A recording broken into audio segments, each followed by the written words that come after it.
Republican वार्ता वृत्तपत्र व वृत्तवाहिनीकडून दिला जाणारा महाराष्ट्र रत्न गौरव पुरस्कार 2025 साठी माननीय गोरख जगन्नाथ विधाते जवळकी तालुका नांदगाव जिल्हा नाशिक यांची निवड।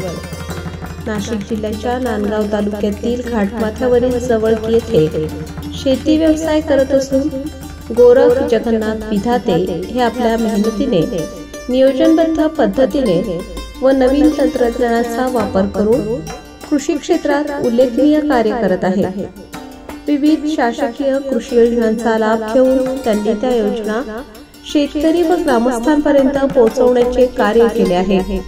त्यामुळे त्यांना प्रगतिशील शेतकरी म्हणून विशेष मान्यता मिळाली आहे। त्यांच्या या कार्याची दखल घेऊन त्यांना रिपब्लिकन वार्ता वृत्तवाहिनी व वृत्तपत्र यांच्या वतीने दिला जाणारा महाराष्ट्र रत्न गौरव पुरस्कार जाहीर झाला असून त्यांच्या निवडीबद्दल खूप खूप अभिनंदन व भावी वाटचालीस खूप खूप शुभेच्छा। शुभेच्छुक उपसरपंच सौ सुनंदा मुक्ताराम बागुल, सरपंच ठकुबाई देवीदास पवार यांच्यासह रोहिले बुद्रुक ग्रामपंचायत पदाधिकारी, ग्रामस्थ व नागरिक, रोहिले बुद्रुक तालुका नांदगाव जिल्हा नाशिक।